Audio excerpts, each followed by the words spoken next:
Olá, sejam todos muito bem-vindos a esse nosso boletim nesse primeiro dia útil do ano de 2023, 2023 começando e para o mercado do boi, obviamente a gente quer entender que ano é esse. A gente já sabe que é um ano de descarte de fêmeas, descarte maior, mudança de ciclo que já começou no ano passado e deve se intensificar ao longo de 2023, mas até que ponto isso pode mexer com preços da arroba, até que ponto a nossa demanda, seja ela interna, seja ela externa, ela vai ajudar a pelo menos manter um equilíbrio entre oferta e demanda e, enfim, muitas perguntas a serem feitas e principalmente nesse comecinho do ano ainda sem muita definição aí do mercado, a gente fica obviamente se perguntando quais são as tendências. E vamos lá para Bebedouro, interior do São Paulo, onde está o meu amigo Iberville Neto, médico veterinário, diretor lá da HN Agro. Seja bem-vindo, Iberville, um ótimo ano para você e que a gente possa aí começar o ano com o pé direito, principalmente no setor da pecuária, né, Iberville? Seja bem-vindo, meu amigo. Olá, Alexander. Olá a todos. É um prazer, Alexander. Retribuo os votos aí. Desejo tudo de bom para toda a equipe Notícias Agrícolas, para você, para a família e para quem nos assiste. Que seja um ano aí de superar os percalços que possam vir. Pois é. E eu estava falando, Iberville, que é um ano que já começa com um desafio, que é a tal de mudança de ciclo aí, né, do ciclo pecuário. A gente já viu isso acontecendo em 22 e 23 deve se intensificar esse movimento aí. Mas quando a gente compara, quando a gente olha números, Iberville, o que a gente tem em relação a comportamento nos últimos anos que serve de lição ou serve pelo menos de histórico para a gente entender o que pode ser pelo menos esse comecinho de ano, hein? Alexander, nós fizemos aqui uma média do que aconteceu em janeiro na comparação com dezembro, justamente para subsidiar, dar uma ideia do que pode acontecer, né? Claro que quando a gente pega a média, nós tivemos alguns anos com altas fortes, como foram 21 e 22, e 2020 houve uma queda, até uma acomodação depois das altas de 19. Mas na média dos anos, em janeiro, o preço, na média dos anos de descarte, que é o que a gente acredita que seja 2023, o preço em janeiro ele é 0,4, foi 0,4% maior do que o preço de dezembro do ano anterior. Isso numa média de 2010 para cá. Quando a gente pega só os anos de retenção, que não é a realidade esperada para 2023, esse aumento foi de 0,8%.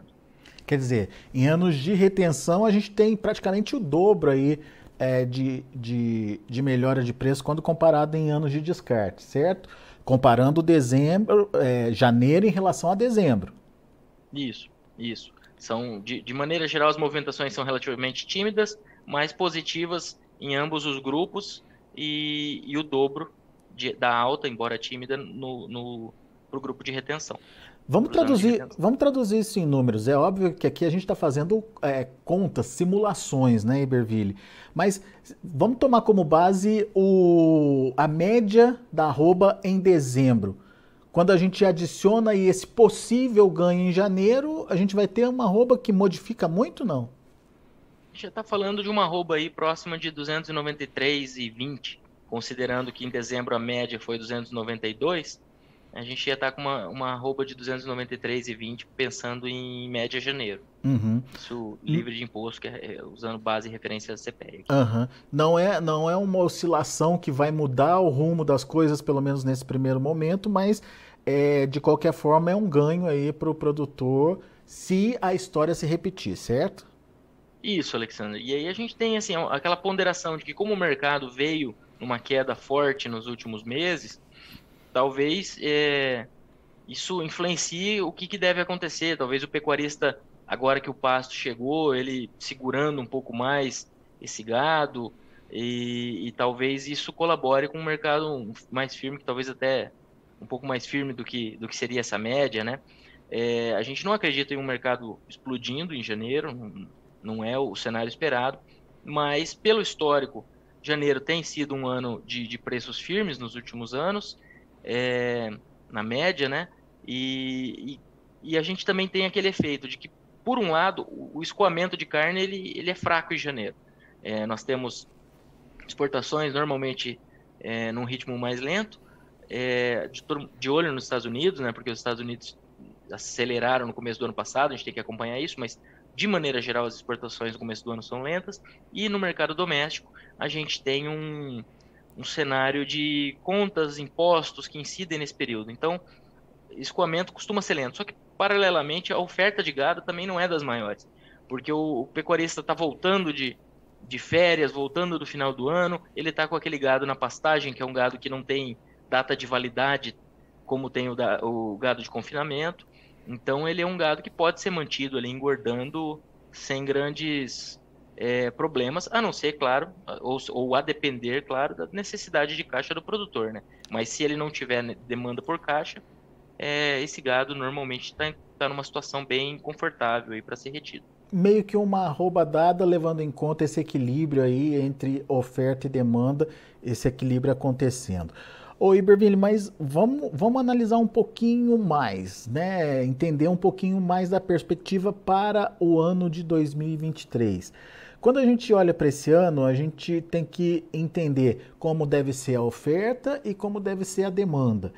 Olhando basicamente, ou primeiramente para a oferta, Iberville, é um ano de maior descarte, mas quando efetivamente a gente vai ter uma resposta do mercado ou vai visualizar esse descarte acontecendo e mexendo aí com as escalas? Alexander, na média dos anos, vamos lá. Primeiro, como a gente espera um ano de descarte, espera que 2023 seja o segundo ano de descarte de fêmeas, a gente, é claro, destaca a variação da oferta de vacas e novilhas.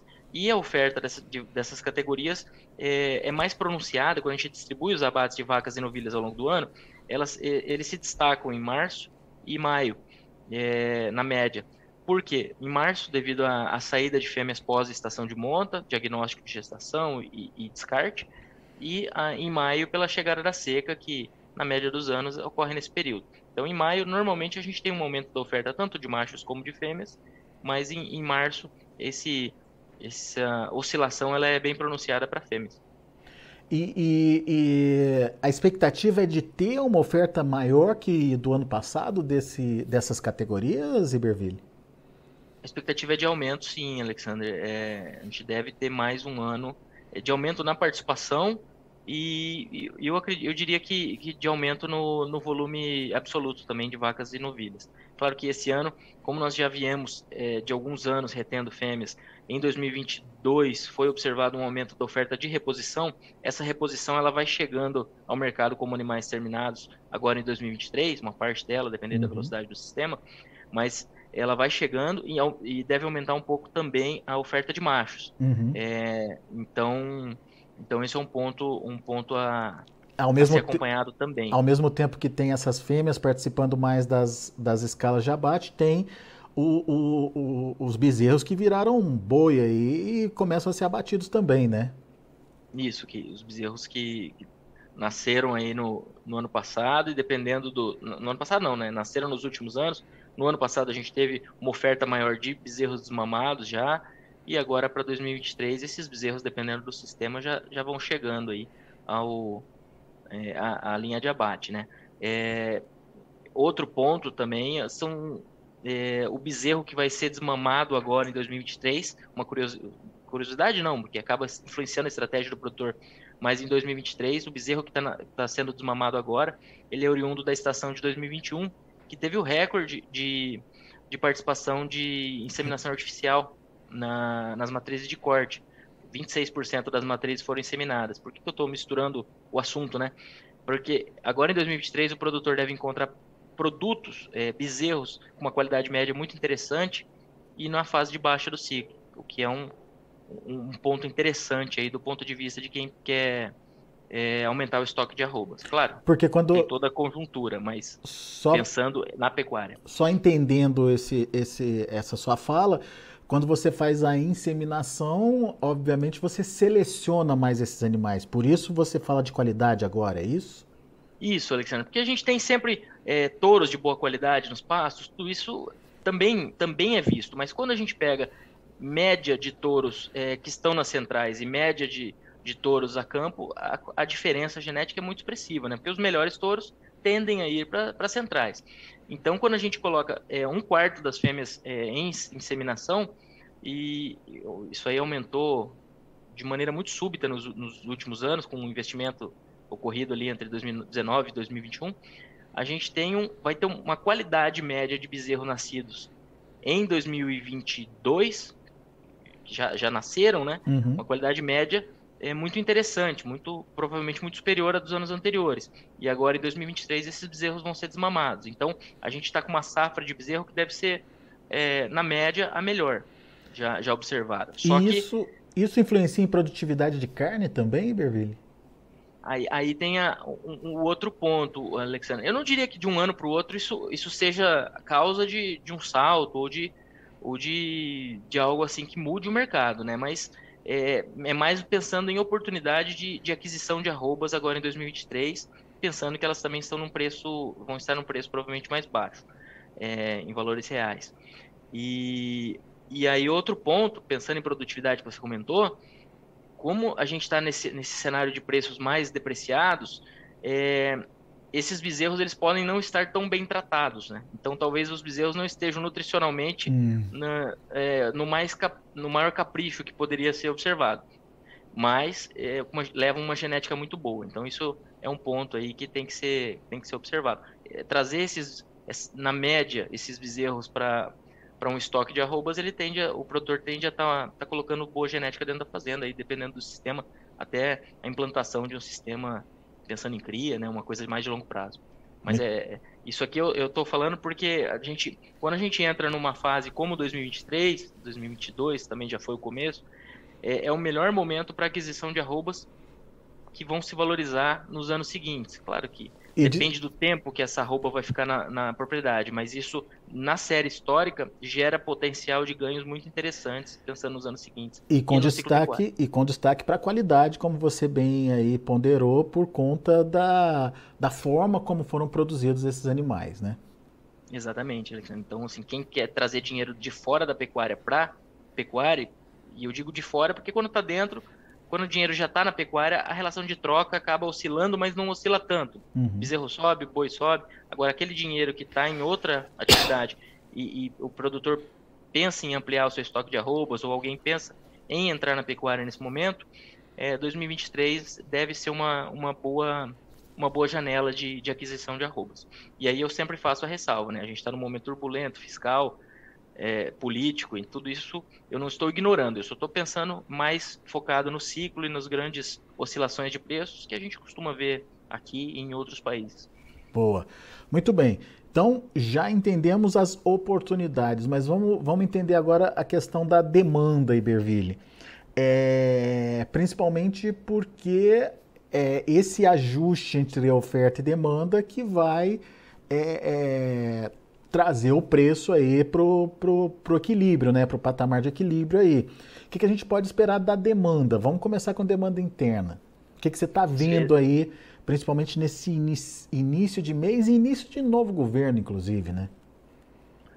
Alexander, eu diria que o começo de 2023 a gente não deve ter uma demanda interna pior do que no início de 2022, porque a gente tem uma massa de empregados, de população empregada, muito maior, né? O desemprego veio caindo, vagas foram sendo geradas em 2022. Então, isso tende a gerar um início de ano de melhor escoamento, na nossa visão.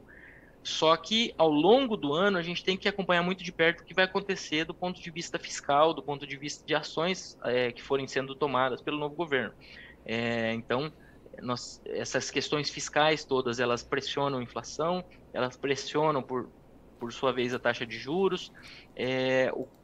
O dólar costuma, e já hoje de manhã, por exemplo, já estava um pouco mais volátil, e no caso, subindo. Então, tudo isso impacta poder de compra no mercado doméstico. O dólar, especificamente, acaba ajudando as exportações. Agora, de maneira geral, isso tudo deprecia, né, o poder de compra da população. Inflação perda do poder de compra pela própria definição. Taxa de juros encarece o crédito, encarece o consumo de maneira geral, e também influencia. E o dólar acaba, pelos efeitos indiretos, aí, pressionando a inflação como um todo. E se eu não me engano, foi o próprio FMI que disse que 2023 ainda será um ano difícil para a economia mundial, né? Não só a brasileira, para a economia mundial, né? Isso, o cenário de inflação global que começou lá na pandemia, né?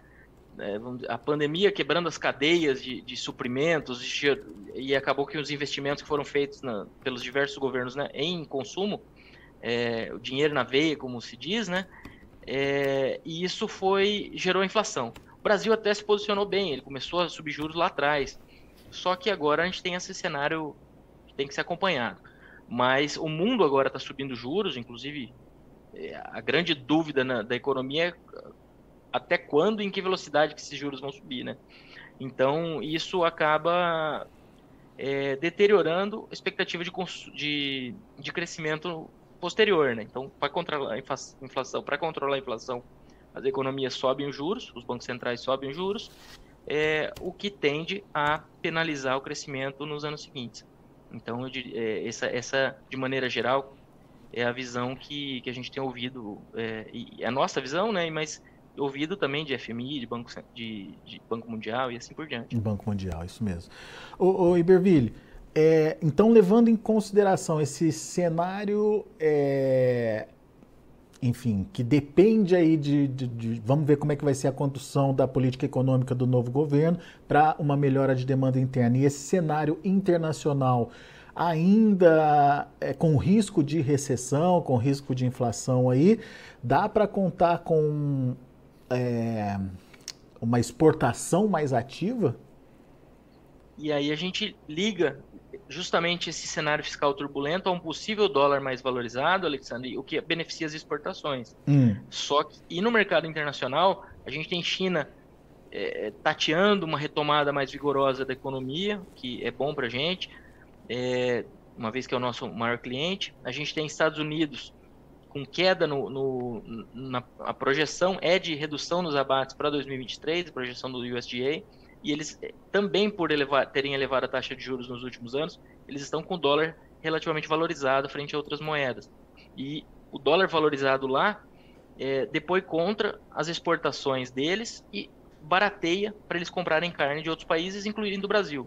Então a gente tem que lembrar que os Estados Unidos eles exportam e importam carne bastante, né? Então eu diria que os Estados Unidos podem comprar volumes importantes do Brasil esse ano.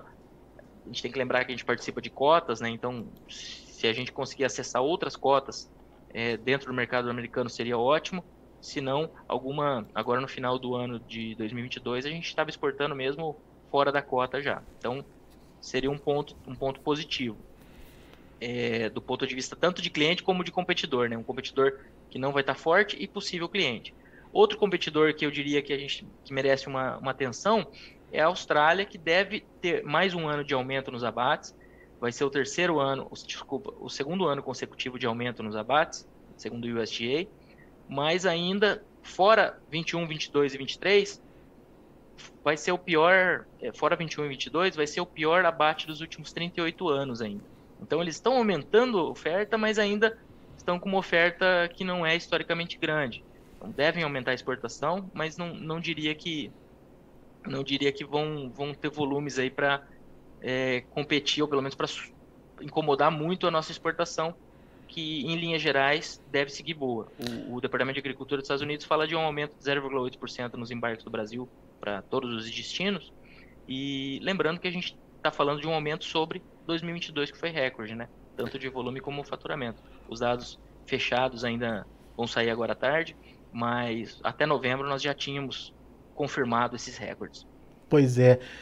Daí você citou a China ainda patinando com a questão da Covid por lá, mas tem potencial para ampliar o consumo, a compra de carne, na sua opinião, Iberville? Carne de boi?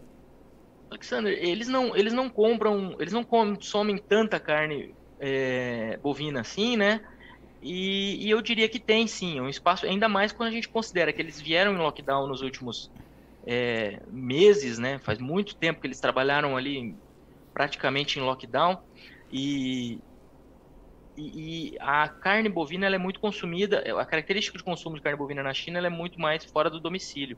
Então, eu diria que talvez essa saída, porque às vezes a gente faz a leitura que eles estavam em lockdown e estava atrapalhando, mas a gente esquece de falar que mesmo em lockdown eles compraram 200 mil Uhum. toneladas, ajudaram a compor 200 mil toneladas por mês aí que o Brasil exportou, né? Então, eu diria que ele saindo desse lockdown tem um potencial para aumentar, sim. A título de referência, em 2017, quando começou, na verdade, em 2018, começou a surto de peste suína africana, eles tiveram aquele problema enorme que influenciou as compras, as importações de todas as proteínas, né? Então, diminuiu muito a produção de carne suína na China, eles começaram a comprar tudo do mundo inteiro. Naquela época, a carne bovina, ela representava 8% da carne vermelha ou da carne de animais terrestres, vamos dizer, frango, suíno e bovino.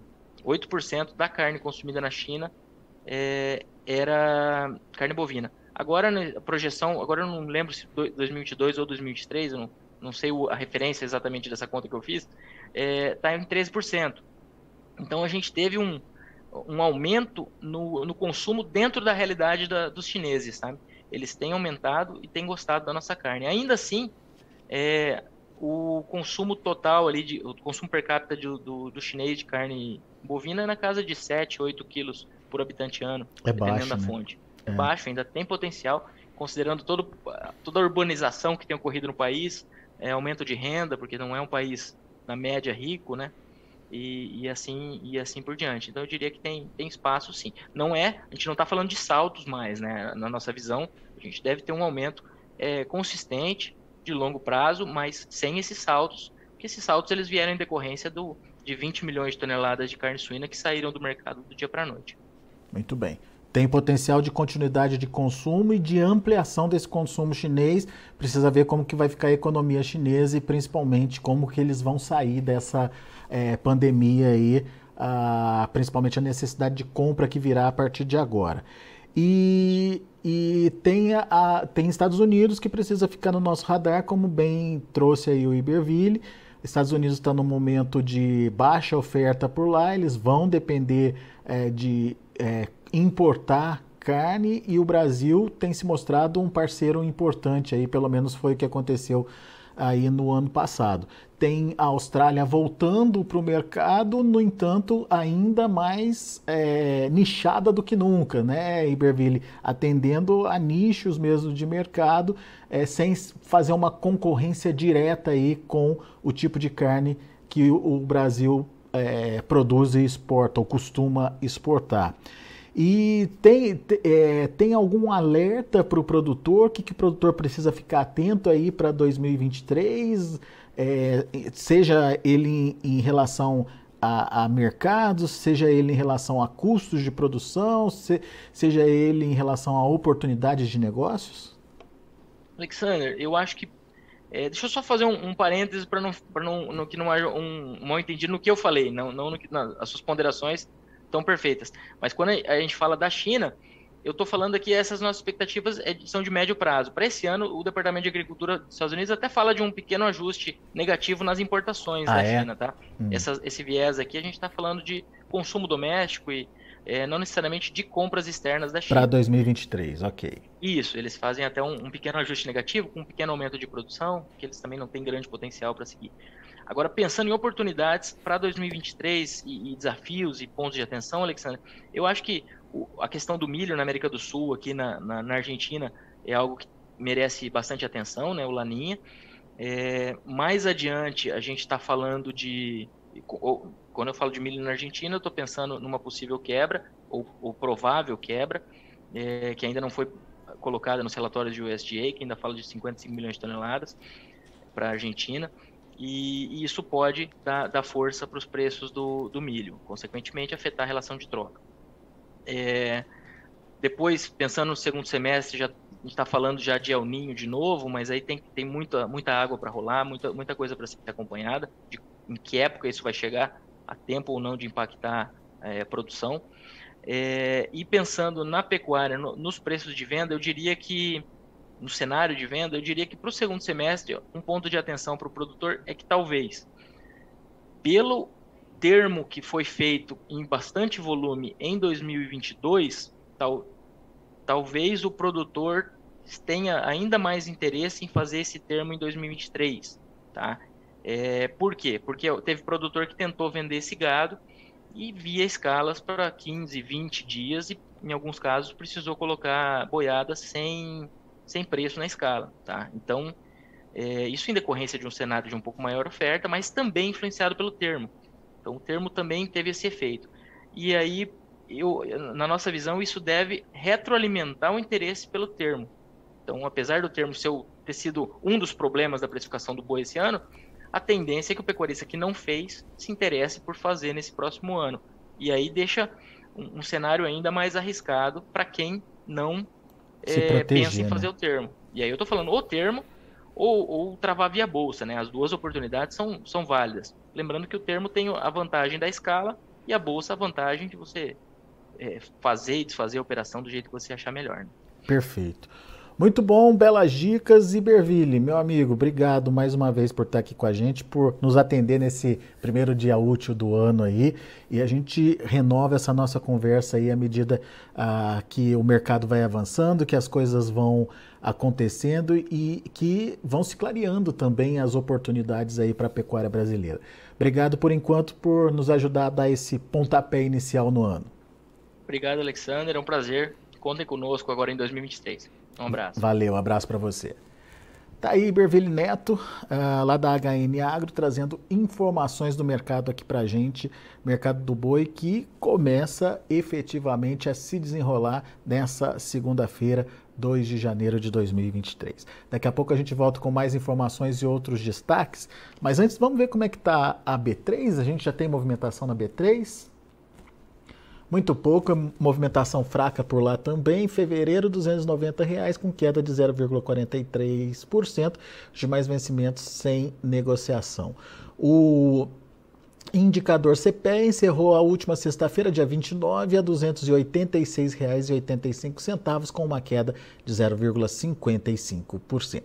São os números atualizados do mercado do boi. A gente vai ficando por aqui. Agradeço a sua atenção e a sua audiência.